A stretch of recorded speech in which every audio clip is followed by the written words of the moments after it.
Au cœur de la Bresse, près de Mâcon, c'est un peu le monde idéal du poulet. Dans ce restaurant 3 étoiles, en cuisine, c'est le coup de feu. Bon, la volaille, s'il vous plaît, c'est trop long là. Vous êtes prêts? Aux commandes, Georges Blanc. Pour savourer sa cuisine, les clients viennent du monde entier. Tout se passe bien?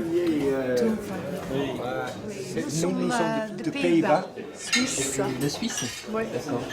Le produit qui fait sa renommée, le voici. Ça, c'est le blanc, vous voyez. Le poulet de Bresse. Ça, c'est la cuisse. Pour les connaisseurs, c'est le meilleur poulet au monde. Travaillé avec soin, servi comme un plat d'exception.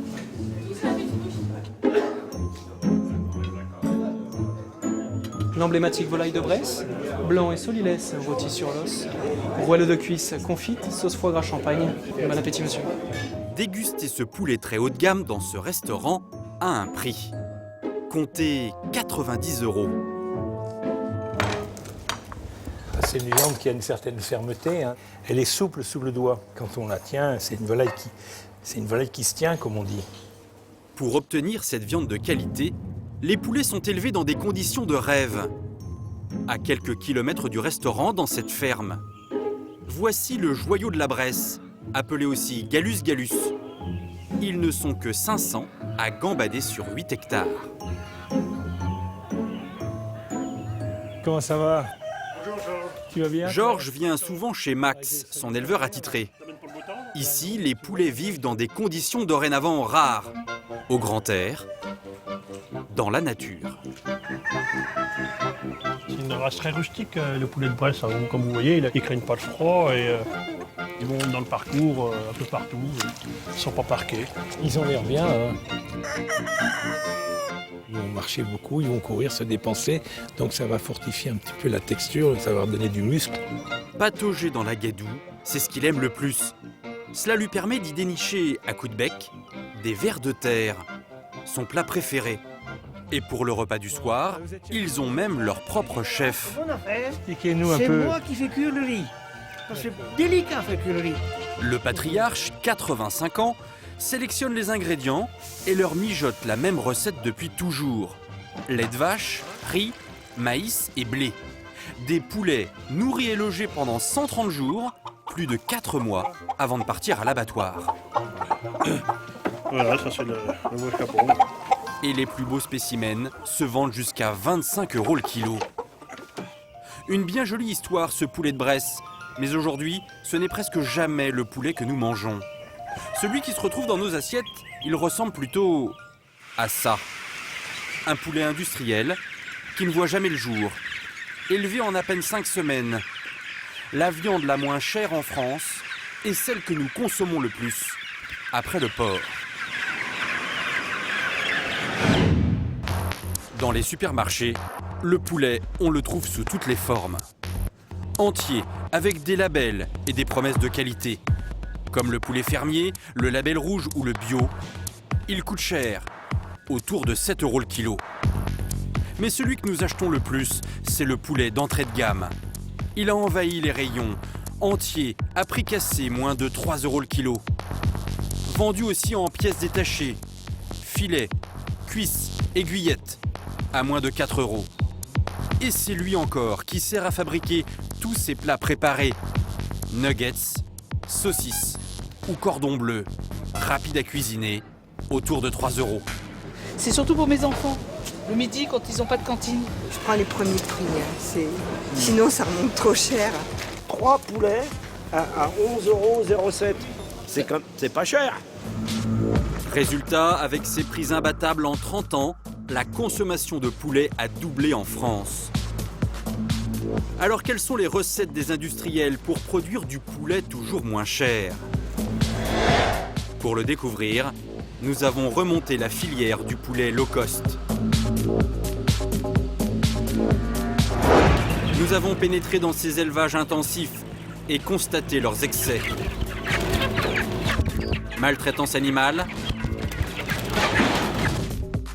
recours abusif aux antibiotiques. De toute façon, il n'y a pas 40 solutions, il faut les traiter. C'est antibiotiques systématique. mais aussi prolifération de bactéries qui peuvent avoir des conséquences pour la santé humaine. Un problème passé sous silence en France, mais pris très au sérieux aux États-Unis, où la question est très souvent abordée dans les médias. Les salmonelles sont partout sur le poulet? Oui, même à l'intérieur du poulet. Nous avons aussi enquêté sur ces produits si économiques à base de poulet. Des industriels ont accepté de nous expliquer comment ils les mettent au point. Souvent, cela n'a plus grand-chose à voir avec de la viande. C'est ce que nous ont révélé les analyses de certains produits faites en laboratoire. Donc le nombre assez important de fragments d'os et de cartilage dans ce produit montre qu'on est dans le cas d'une viande séparée mécaniquement. Dans ces produits, pour être encore plus rentables, les industriels n'utilisent pas que du poulet français. Ils ne l'indiquent pas sur les étiquettes, mais ils se fournissent souvent au Brésil. Un géant du poulet qui leur permet d'obtenir une viande toujours moins chère. Une course folle au petit prix qui a commencé il y a une 60aine d'années.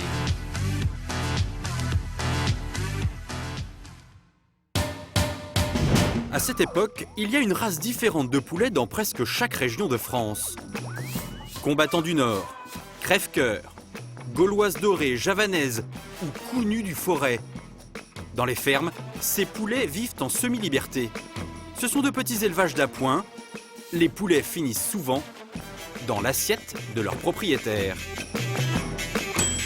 À ce moment-là, on est encore loin d'imaginer tout le potentiel économique du poulet. Cela va changer après la Seconde Guerre mondiale. En 1945, pour augmenter la productivité de l'agriculture française et donc de ses élevages, l'État crée l'INRA, l'Institut national de recherche agronomique. On construit des poulaillers, on regroupe toutes les races connues. Les scientifiques font des croisements pour créer une Formule 1 de l'élevage, un poulet capable de donner beaucoup de viande en très peu de temps. À la fin des années 50, une vedette voit le jour. L'intérêt de la vedette INRA, c'est d'être une petite poule, voyez-vous, une poule, on pourrait dire presque une poule miniaturisée, et l'accouplement toujours de ce même coq avec cette petite poule vedette INRA. La grande trouvaille de l'INRA, c'est cette petite poule avec beaucoup de chair. Voilà la vedette INRA, 2,5 kg. Le poulet industriel est né. Sa croissance s'accélère et les possibilités semblent infinies. Et le poulet de demain, quel goût aura-t-il? Eh bien, je pense sincèrement qu'il aura le goût qu'on voudra. Le succès est immédiat. Ce poulet devient champion toute catégorie pour produire de la viande rapidement. Mieux que le bœuf qu'on nourrit pendant plus de 2 ans, bien mieux que le porc qu'on élève pendant 6 mois, le poulet, lui, est prêt à être mangé au bout d'à peine 35 jours. Une croissance spectaculaire qui lui donne des allures de monstre, comme sur cette vidéo d'un institut de recherche sur les animaux. À gauche, une poule pondeuse ordinaire. À droite, le poulet à croissance rapide, sélectionné génétiquement pour faire de la viande. En 50 jours, il devient 4 fois plus gros. De quoi faire peur. Produire plus pour moins cher, c'est une quête sans fin. Aujourd'hui encore, on tente d'améliorer les performances de ce poulet à croissance rapide. Et les idées ne manquent pas pour en faire une machine à viande ultra rentable. À l'INRA, près de Tours, les scientifiques travaillent le poulet sous toutes ses coutures. Sur les œufs, sur la couleur de la viande pour la rendre plus attrayante, ou encore sur sa consistance pour qu'elle soit plus fondante. L'essentiel du travail ne se fait pas ici en laboratoire, mais dans ces poulaillers géants. À la demande des industriels, on réalise des manipulations génétiques pour créer le poulet de demain. Un poulet toujours plus rentable. Bonjour, ça va? Michel Duclos est le directeur des recherches. Tout va bien? Ça va, oui, oui. On est en train de vérifier les enregistrements de la nuit, là. Et puis on va... Il travaille sur un projet très prometteur. Créer une espèce de poulet qui coûte moins cher à nourrir. 60% du coût du poulet c'est à peu près l'aliment, donc vous gagnez quelques pourcents sur cette quantité d'aliment initial, vous gagnez tout de suite des sommes très importantes en termes d'efficacité de votre élevage. Leur idée, remplacer une partie du soja par un peu de colza, plus économique. Seulement le colza, les poulets n'aiment pas ça. Alors les chercheurs essayent de repérer parmi tous ces volatiles celui qui acceptera d'en picorer. Pour le dénicher, chaque poulet est équipé d'une puce reliée à un ordinateur. Ce système permet de mesurer la consommation de chacun des animaux. Là, vous voyez que le numéro 330 vient d'être lu, ce qui veut dire que l'animal qui a la puce numéro 330 vient de passer la tête dans la mangeoire. Et qu'on va donc pouvoir commencer à enregistrer la quantité d'aliments que cet animal va manger. À terme, ils sélectionneront ceux qui auront consommé le plus de colza pour les reproduire à grande échelle. Mais dans cette course aux poulets à bas prix, la manipulation génétique ne suffit pas. Pour optimiser la croissance des poulets et gagner en rentabilité, les élevages sont rationalisés à l'extrême. Au beau milieu de ce bocage breton, dans le Finistère, un élevage intensif de poulets. Daniel Jaouen s'est installé ici il y a une vingtaine d'années. Dans ce grand hangar, près de 38 000 poulets. Ils ne voient jamais la lumière du jour. Chaque volatile a pour vivre l'espace d'une feuille de papier A4. Dans cette filière, une myriade d'éleveurs comme lui travaillent pour des industriels qui transforment puis vendent le poulet. Le rôle de Daniel, qui a récupéré au départ des poussins, c'est de les élever en un nombre de jours minimum. Seulement 35. Pour y parvenir, tout est calculé et automatisé, à commencer par l'alimentation. L'aliment stocké à l'extérieur arrive par ce tuyau aussi, dans cette trémie. Une cellule photoélectrique va commander la mise en route d'un moteur au plafond qui lui amène l'aliment. Les rations sont acheminées dans ces centaines de mangeoires rouges. Ce que l'on a à manger, ce n'est pas compliqué. Il y a du blé, du maïs, on en devine, des grains de maïs. 13% de soja essentiellement. Pour que ces poulets engraissent au plus vite, ils ne font aucune promenade en plein air. Ça leur ferait dépenser trop de calories. La hauteur de leur mangeoire est même ajustée en fonction de leur taille pour être sûr qu'ils avalent le plus d'aliments possible. Avec ces méthodes bien rodées, Daniel est sûr d'honorer sa commande pratiquement au gramme près. Mais l'industriel nous demande 4,35 jours, il fasse 1,5 kg. C'est à peu près le repère. Si toutefois il veut du poulet de 1,4 kg, ce sera 33 jours. Mais c'est quasiment mathématique. Pour tenir cet objectif, il surveille ses poulets de près. Cette balançoire, par exemple, ce n'est pas juste une distraction. C'est surtout un pèse-poulet pour connaître leur poids jour après jour. Et donc les derniers qui sont passés dessus faisaient 747 grammes. Dans 2 semaines, ces poulets partiront à l'abattoir. Daniel est très attentif à leur poids car ses revenus en dépendent. Plus ces poulets grandissent vite, plus ils gagnent d'argent. Bon, tu as vu la courbe? C'est bon? Ouais? Non, parce qu'on était à 700 et quelques grammes ce matin. Normalement, on est au-dessus de la courbe encore. C'est quoi cette courbe? La courbe de croissance. Il faut s'y tenir pour être bien. Et depuis quelques jours, ils sont au-delà de la courbe, c'est-à-dire qu'ils poussent correctement. C'est toujours la croissance, l'objectif. C'est le nerf de la guerre. Si on veut dégager du revenu, il faut faire de la croissance. Il n'y a pas de mystère. Seulement, ces techniques d'élevage intensif conduisent aujourd'hui à bien des excès. Des dérapages qui peuvent même avoir des conséquences pour notre santé. C'est lorsque les poulets partent pour l'abattoir que l'on s'en rend compte. Dans cette autre ferme, un élevage de 40 000 poulets. La propriété de Michel. Aujourd'hui, c'est le grand jour. Après 35 jours d'engraissement, ces poulets ont atteint le poids optimal. Fais gaffe, c'est sur les grands jours comme ça. C'est fraye des poulets. Ah bon? Ouais. Une frayeur causée par le simple fait que les poulets vont voir la lumière du jour pour la première fois de leur vie. Ce sera aussi la dernière. L'éleveur a accepté de nous montrer comment se fait l'enlèvement de ces volailles. On appelle ça un ramassage. Pour charger 40 000 poulets, il faut de gros moyens. C'est à peine imaginable. Pour augmenter la productivité, les industriels ont mis au point cette imposante machine. Une sorte de moissonneuse-batteuse qui embarque les volatiles vers des caisses, dans lesquelles ils sont jetés. Avec une cadence de 10 000 poulets ramassés à l'heure, les volatiles ne sont pas ménagés. Dans l'opération, leurs pattes ou leurs ailes peuvent parfois être cassées.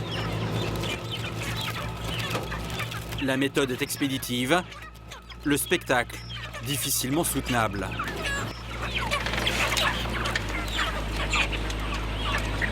Vous en mettez combien par cagette là? 30. 30? Oui, 30, oui. Au fur et à mesure que le hangar se vide, une autre réalité de ce type d'élevage apparaît. Au sol, il reste encore de nombreux poulets. Certains ne peuvent plus bouger, ils sont trop gros, et leurs pattes, pas assez musclées et parfois cassées, n'arrivent plus à les porter.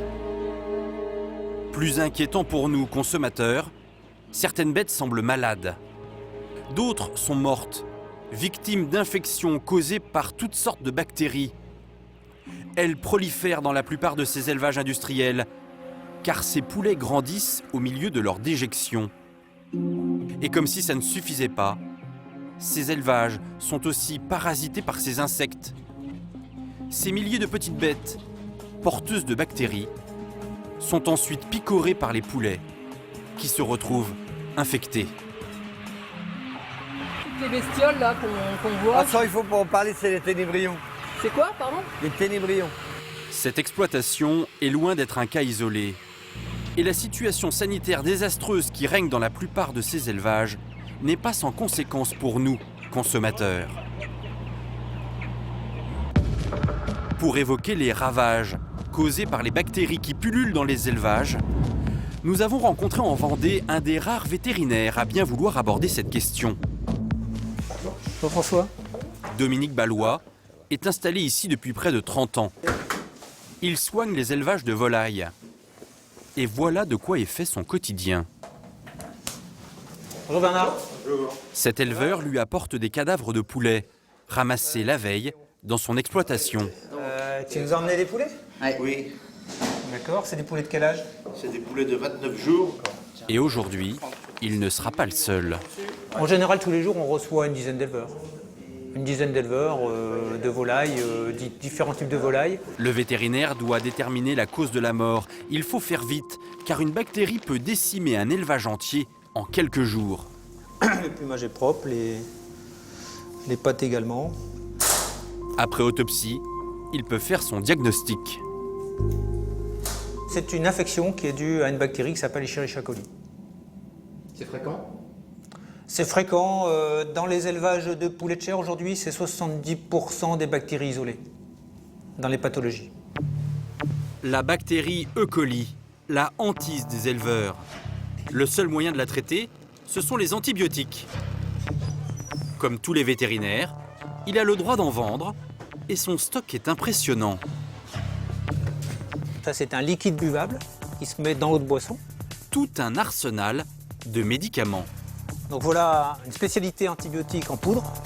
Même si Dominique Ballois nous assure que leur administration est maîtrisée, sur le terrain, c'est une toute autre réalité.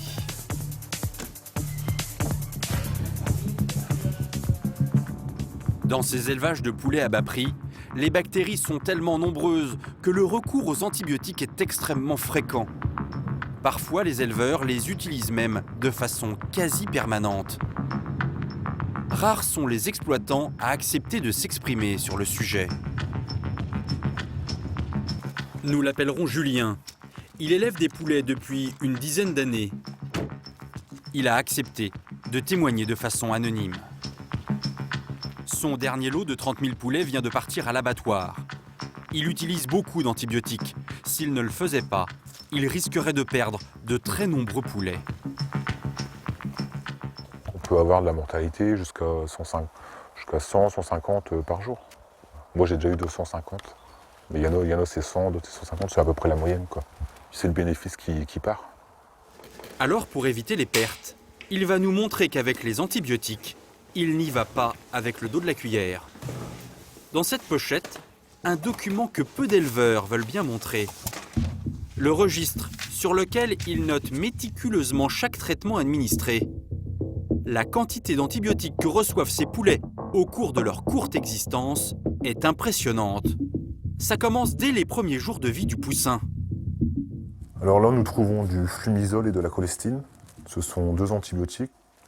J'ai commencé à les mettre à J4, et cela pendant 3 jours. Vous l'avez utilisé pourquoi, celui-là? J'avais de la mortalité en début de l'eau. Ensuite, nous avons un autre antibiotique qu'on appelle de l'ampicilline, J15, J16, J17, J18, J19. Et pourquoi celui-là? Alors celui-là, il y avait beaucoup de diarrhée, tout simplement, et j'avais la litière qui se dégradait aussi. Puis encore 2 nouveaux traitements. Au total, 4 sortes d'antibiotiques différents. On appelle le Tylan. Ils ont 17 jours d'antibiotiques sur 41 jours d'élevage. Quasiment la moitié de leur vie. Mais ça, c'est courant. Et c'est courant. On a même vu des lots pires que ça. Ah bon? Pire que ça. C'est-à-dire? Où ils étaient quasiment tous les jours aux antibiotiques. Même sous le contrôle d'un vétérinaire, les éleveurs peuvent avoir un recours massif aux antibiotiques. Et pourtant, certains vont encore plus loin. Car il existe une autre filière pour trouver ces médicaments.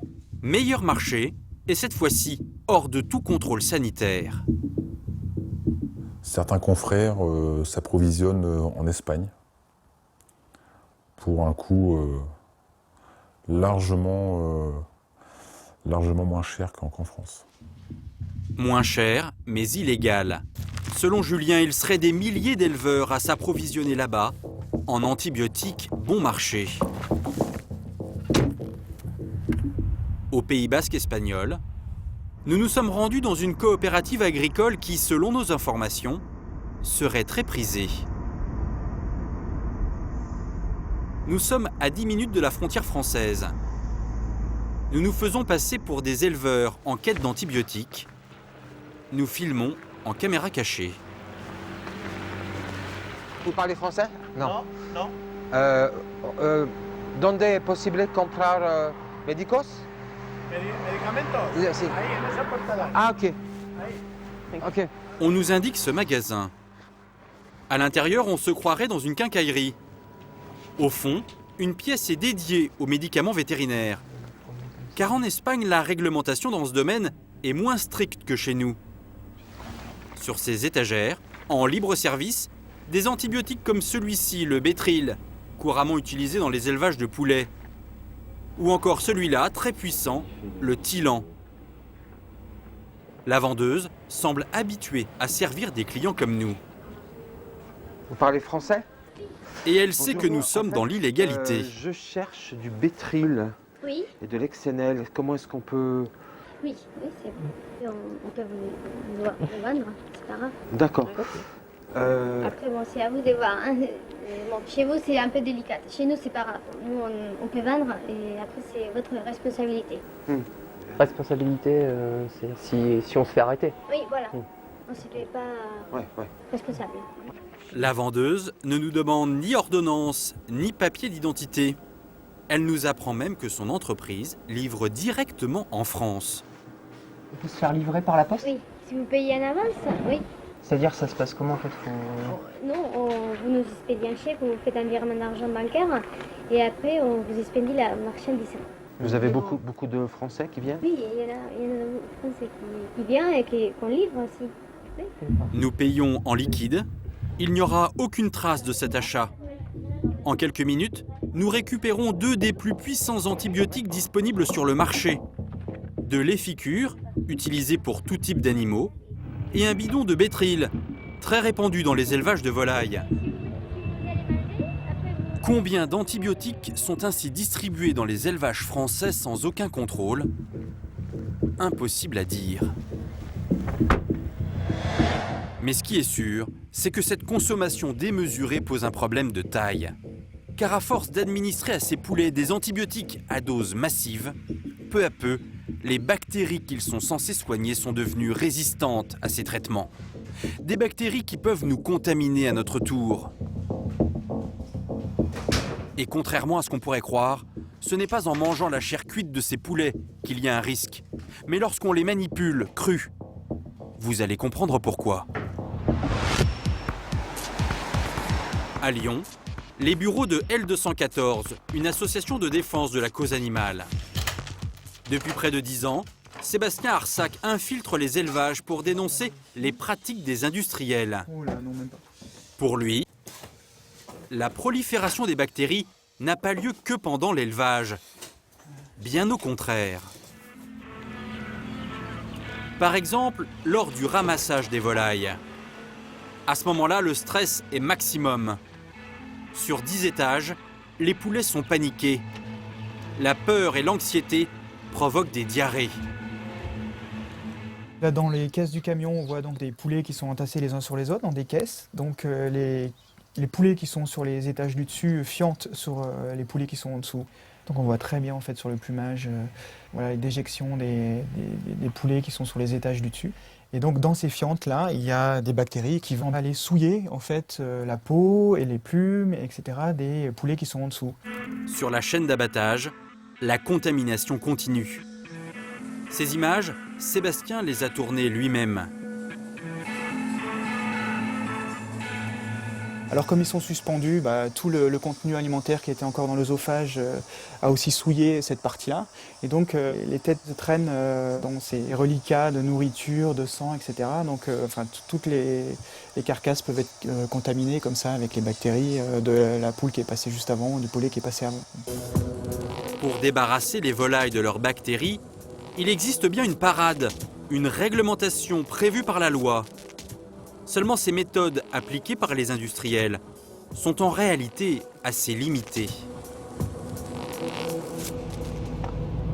Le seul à avoir accepté de nous ouvrir les portes de son entreprise, c'est Daniel Sauvaget. Ce Breton est installé ici, près de Guingamp. On voit des bâtiments d'élevage là, sur les collines. Là. En 15 ans, il a fait de sa société Tilly Sapco l'un des géants de l'industrie du poulet en France. Un spécialiste de l'export. Une usine qui conditionne chaque jour environ 300 000 poulets. L'autoroute du poulet, là. Sur ces tapis roulants interminables, ils sont triés en fonction de leur poids. Chaque année, ce sont près de 64 000 tonnes de poulets prêts à être consommés qui sortent d'ici. Daniel Sauvaget, un peu réticent, C'est pas très valorisant. a tout de même bien voulu nous montrer comment il traite les bactéries présentes sur le poulet. Pour combattre leur prolifération, les volailles à peine plumées sont aspergées d'eau glacée. Elles sont refroidies à 4 degrés. Alors on ne tue pas les bactéries, on met la température de la carcasse pour qu'il n'y ait pas de développement de bactéries. En clair, le procédé a ses limites.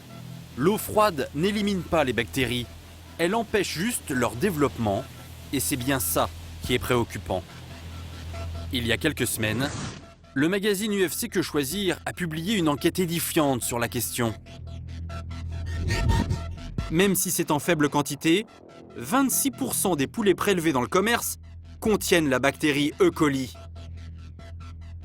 Plus inquiétant encore, ces bactéries se sont révélées résistantes à plusieurs types d'antibiotiques, dont certains très puissants. Et ces bactéries peuvent nous contaminer très facilement. En cuisine, lorsque nous prenons la volaille à pleine main, elles se transmettent aussi par le plan de travail ou par contact avec les légumes. Et ces bactéries, devenues résistantes à cause de l'usage massif d'antibiotiques dans les élevages de poulets, ne sont pas sans conséquences sur notre santé.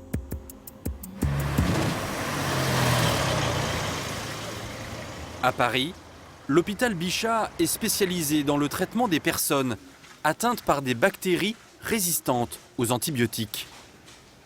C'est la radio de monsieur. Il a une infection pulmonaire. Le docteur Michel Wolf est chef du service réanimation. Certains de ses patients, dans un état critique, sont victimes de ces bactéries résistantes qui se propagent depuis la multiplication des traitements antibiotiques dans les élevages français.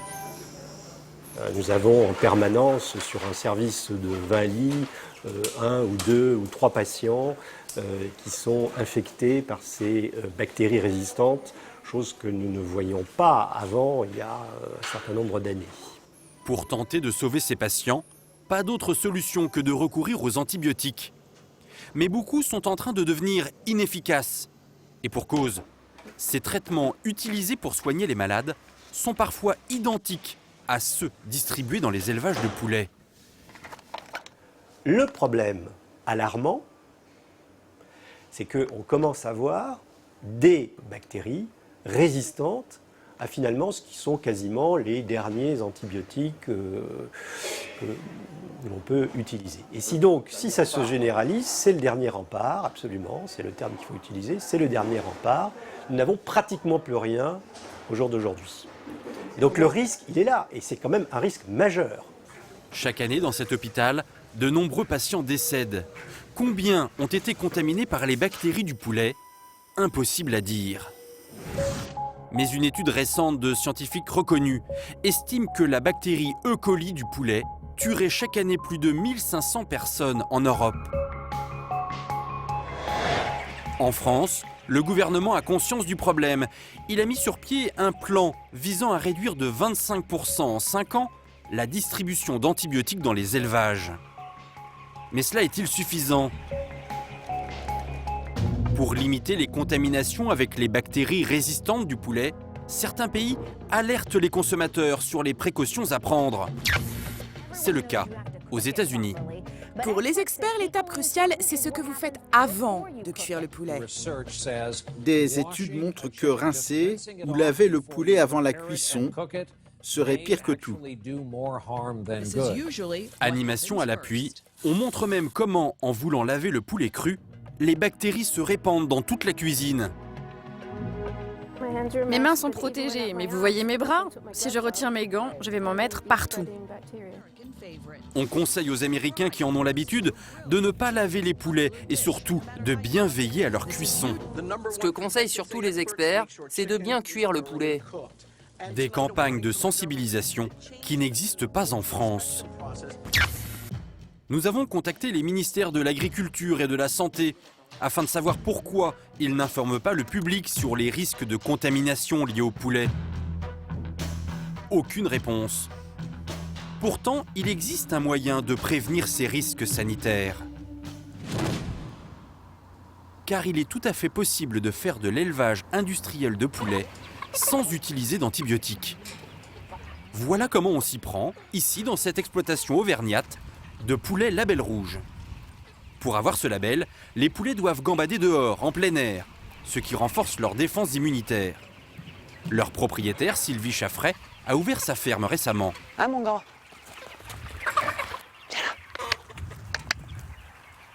Viens vite là. Vous les connaissez bien? Alors, je ne les connais pas les 4400 par leur prénom. Mais oui, bien sûr. Et puis voilà, il y a toujours les bêtes qui ont un petit quelque chose de spécial, qui sont attendrissantes ou qui sont coquines. Mais ça se joue aussi à l'intérieur. Alors, on frappe pour pas les déranger. Voilà. Elle fait tout pour leur éviter le moindre stress. Salut mes cocottes. Et surtout, pour éviter qu'il y ait une trop forte concentration de fientes et donc de bactéries, les poulets label rouge sont moins nombreux. À l'intérieur, ils ont 3 fois plus de place que dans les exploitations très intensives. Viens voir si tu peux me becquer un peu. Oui, elles sont quand même pas très stressées, hein, mes poules. Mais oui, c'est moi, oui. Et pour éviter d'utiliser des antibiotiques, Sylvie va encore plus loin. Elle joue la carte de la prévention avec des produits naturels. Une petite révolution dans le secteur. Alors ça, c'est ce qu'on va leur mettre dans les tout premiers jours où ils sont là. Hein.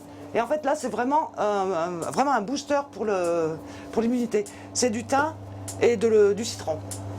Voilà. Et ça booste, Ah bah oui, le citron plein de vitamine C, vous savez, c'est vachement bon, même pour vous. Essayez, vous verrez. Du thym, du citron, tous ces produits sont à base de plantes. Des traitements qu'elle verse directement dans l'eau des poulets. C'est des huiles essentielles d'ail et de cannelle. D'accord, et ça joue sur quoi alors, l'ail et la cannelle? Alors là, il y a la cannelle, c'est surtout un vermifuge, ce qui permet d'éliminer les vers intestinaux et leur permettre d'avoir une bonne digestion, et donc par là d'être en bonne santé. Comme Sylvie, ils sont aujourd'hui plus de 150 éleveurs dans la région à faire ce choix. Ils ont passé un contrat avec les hypermarchés Carrefour qui vendent leurs poulets. Seulement cette méthode est plus coûteuse. Conséquence, dans les magasins, au kilo, ces poulets sont vendus environ 2 fois plus cher que les autres. Même s'ils ont de plus en plus de succès, ils sont encore très minoritaires dans les rayons. Le poulet à bas prix reste celui que nous consommons le plus, surtout quand il s'agit de plats préparés. Panés de poulet, nuggets ou encore saucisses. Mais à quoi ressemble exactement cette viande de poulet utilisée dans ces produits faciles à cuisiner et très bon marché?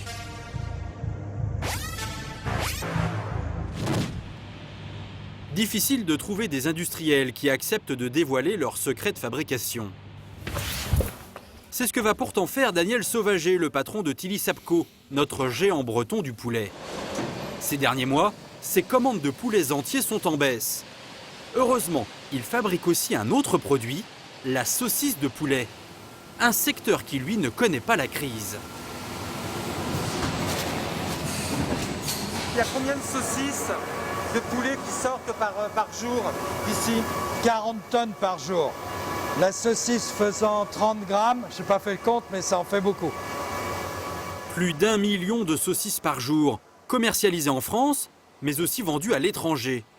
L'avantage de ce produit, c'est qu'il est très rentable, car il ne coûte pas grand-chose à fabriquer. Allez, on va rentrer dans la préparation. C'est la première fois qu'une caméra pénètre ici. Là, je ne sais pas s'il faut tout filmer, parce que ce n'est pas le côté le plus avantageux. On va aller voir. Finalement, Daniel accepte de nous montrer la recette de ses saucisses. Ça commence par l'arrivée de chariots remplis de centaines de carcasses de poulet. Tous les morceaux nobles, comme les blancs, ont été retirés. Ces carcasses, Daniel les achète par camions entiers auprès d'autres abattoirs bretons, environ 30 centimes d'euros le kilo. A priori, elles seraient bonnes à acheter, mais pas pour Daniel. Sur chacune d'elles, il va récupérer des lambeaux de viande encore accrochés aux os et au cartilage. Dans le poulet, rien ne se perd. Nous, on prend ces carcasses, on les presse pour extraire les viandes qui restent. Ces carcasses sont acheminées dans cette grosse machine, une sorte de broyeur. À l'intérieur, un système à haute pression sépare la viande des os. D'un côté, ressortent les déchets, les restes des carcasses destinées à fabriquer de la nourriture pour animaux. De l'autre, destinée à la consommation humaine, une pâte aux allures de guimauve. Cette substance, pas très ragoûtante, c'est ce qu'on appelle la VSM, la viande séparée mécaniquement. C'est cette mixture, l'ingrédient de base, qui sert à la fabrication des saucisses. Donc après, toute cette viande est associée à un peu de céréales pour lier, qui sert de liant un petit peu pour rigidifier la saucisse, pour lui donner ce côté knacking. Une recette qui permet à Daniel Sauvager de fabriquer une saucisse pour moins de 5 centimes. Une saucisse qu'il revend le double. Seulement dans cette viande séparée mécaniquement si économique pour les industriels et qui entre dans la composition de nombreux plats préparés, il n'y a pas que de la viande. C'est ce que va nous révéler le patron de ce laboratoire montpelliérain, spécialisé dans l'agroalimentaire. Jean-Philippe Coton dirige une équipe d'une trentaine de biologistes. L'année dernière, cet expert a été l'un des premiers en France à découvrir des morceaux de viande de cheval dans les plats préparés à base de bœuf. Bonjour. Bonjour. C'est des colis pour vous. Merci. Chaque jour, il reçoit des échantillons que ses clients, principalement la grande distribution, lui demandent d'analyser. Donc de la mortadelle et du boudin blanc. Ok. L'une de ses missions, détecter la présence de viande séparée mécaniquement comme sur ces nuggets de poulet ou ces cordons bleus. Pour ce faire, on prélève d'abord une partie de la viande.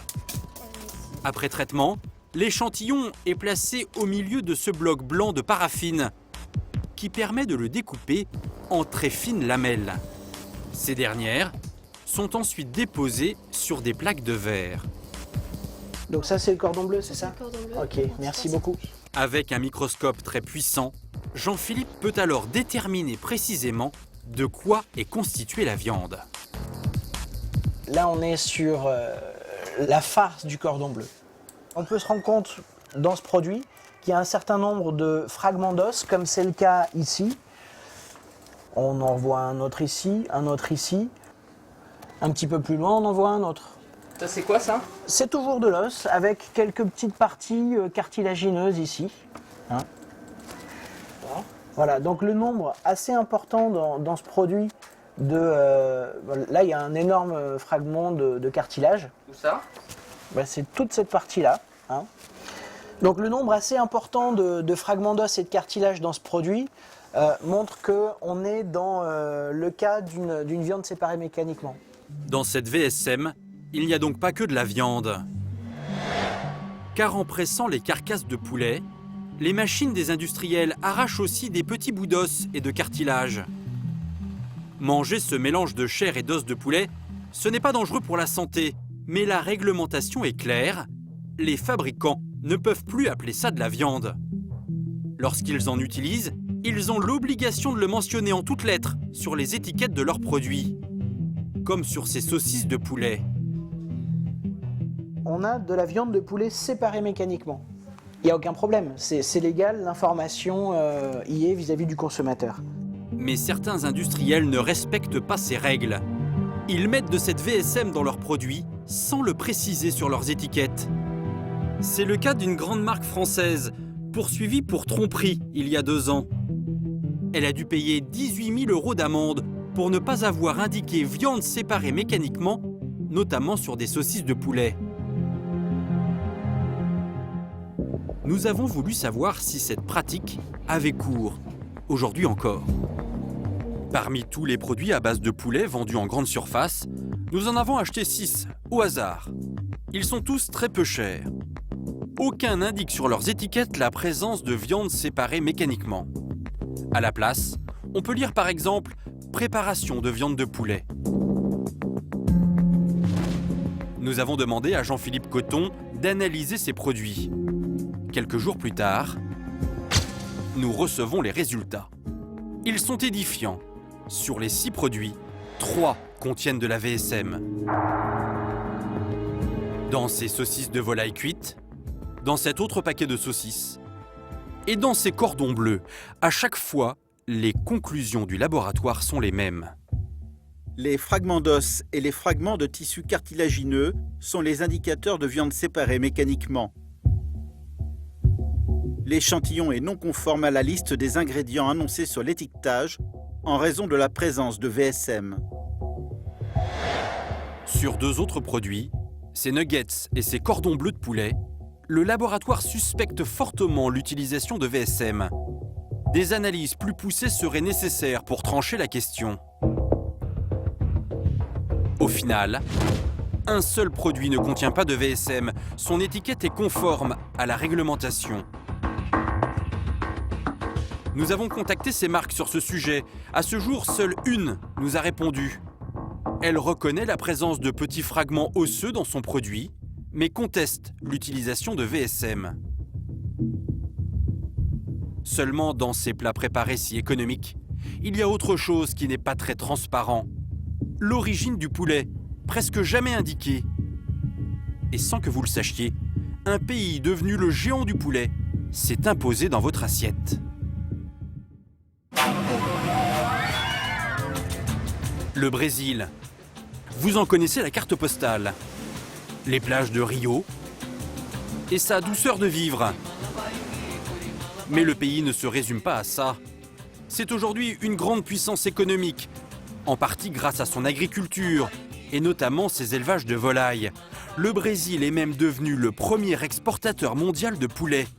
Une production très présente dans cette région. le Paraná. Ici, ces dernières années, dans la campagne, les hangars ont poussé comme des champignons. Et les exploitants ont le sourire. Il y a 7 ans, Adélire était simple ouvrier agricole. Il s'est lancé dans l'aventure du poulet et dirige aujourd'hui 3 exploitations, dont ce poulailler taille XXL, fraîchement inauguré. Voici le nouveau bâtiment. Il y a combien d'animaux? 35 000 poulets et 19 000 dans chacun des 2 autres, là en bas. Adélire n'est pas le seul à avoir réussi dans le poulet. Toute sa famille s'y est mise. Au total, entre vous, votre père et votre frère, vous en élevez combien? Ouh là là, je vais devoir compter, hein. Mince, je peux prendre une calculatrice? Alors 73 000 plus 70, au total, ça fait 242 000 poulets dans toute la famille. Des poulets élevés dans des installations à la pointe de la technologie. Avec cet ordinateur, on peut contrôler tout ce qui se passe à l'intérieur. Vous voyez là, on a la température avec les thermomètres. Ces bâtiments ultra-modernes n'empêchent pas Adélire de produire ici l'un des poulets les moins chers du monde. 35% moins cher qu'en France. Pour parvenir à un tel résultat, rien n'est laissé au hasard. D'abord, Adélire travaille pour une très puissante coopérative, la Copacol. Une institution qui fait vivre les 16 000 habitants de Cafelândia, la ville voisine. Elle possède même le supermarché local. C'est le plus gros employeur du coin.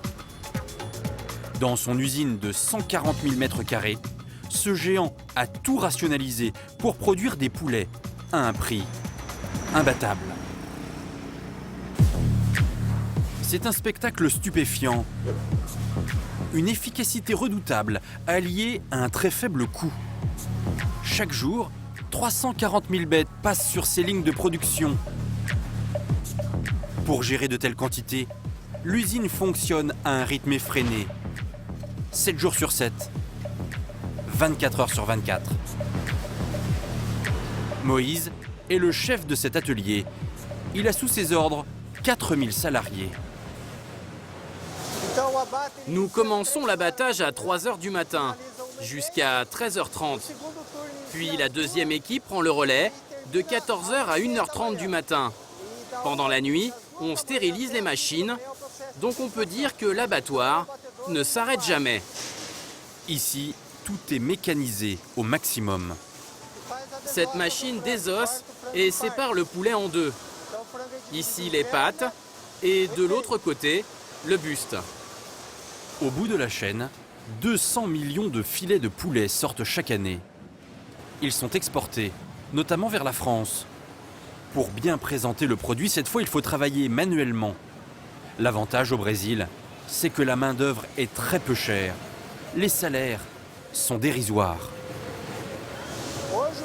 Aujourd'hui, nos ouvriers sont payés en moyenne 375 € par mois. Charge incluse, un employé brésilien coûte 5 fois moins cher qu'un employé français. Pour cet abattoir, comparé à une entreprise hexagonale, cet écart de salaire permet d'économiser plus de 100 millions d'euros par an. Et pour tirer le prix de revient encore plus vers le bas, la coopérative brésilienne a trouvé un autre moyen. Dans la salle d'à côté, nous découvrons d'autres ouvriers. Des Haïtiens chargés de la manutention. Des travailleurs fraîchement immigrés ici, comme Mon Désir. Il y a encore des cartons.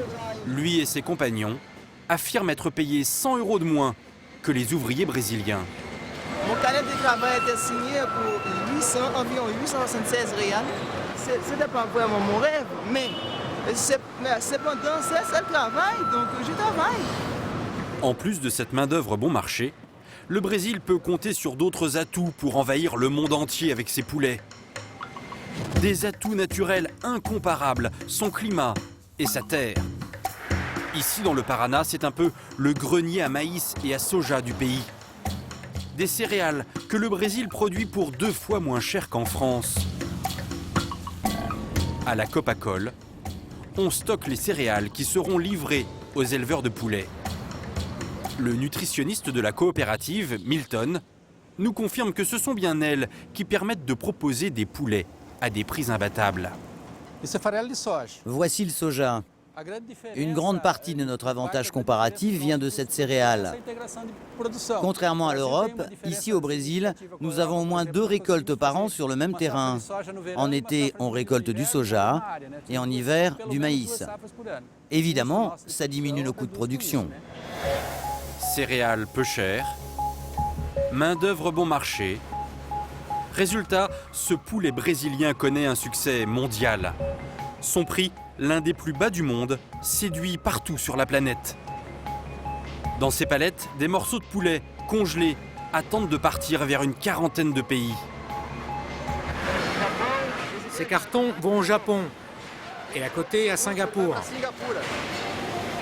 Celui-ci part en France, au Havre. Sur chacun de ces cartons, l'étiquette « Fabriqué au Brésil ». En France, ce poulet brésilien, vous pouvez surtout le retrouver dans ce type de plat préparé. Pâte au poulet, émincé de poulet, ou encore façon risotto. Sur ces produits, aucune loi n'oblige les industriels à mentionner sur l'emballage l'origine du poulet. Mais s'il permet de payer toujours moins cher ce type de produit, le poulet brésilien met aussi en fureur les éleveurs français. T'as tout compris. Ils en sont convaincus. L'importation de poulet est en train de les ruiner. Pierre est éleveur. Il a fédéré autour de lui une vingtaine d'exploitants. Tous se battent pour leur survie. Dans leur collimateur, les industriels qui fabriquent leurs plats préparés avec ce poulet made in Brésil. On va y aller parce que... Très souvent, sans prévenir, ils s'invitent en délégation dans leurs usines. Nous les accompagnons en caméra cachée. Devant celle-ci, le patron, surpris, est un peu énervé.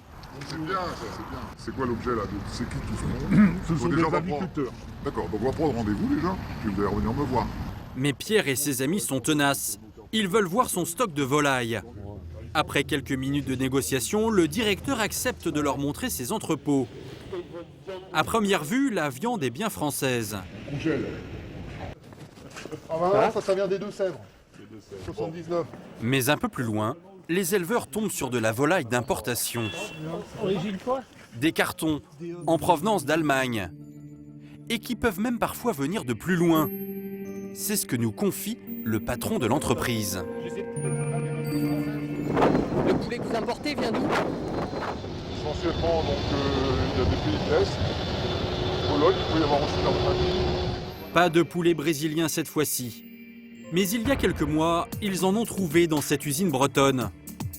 En plus de la volaille brésilienne, elle en importe aussi de Thaïlande. À titre de preuve, Pierre et ses amis éleveurs emportent avec eux les étiquettes de ces produits qui causent leur ruine. Évidemment, c'est beaucoup plus lucratif de travailler avec de la viande comme ça à bas prix. Tout est une histoire de prix.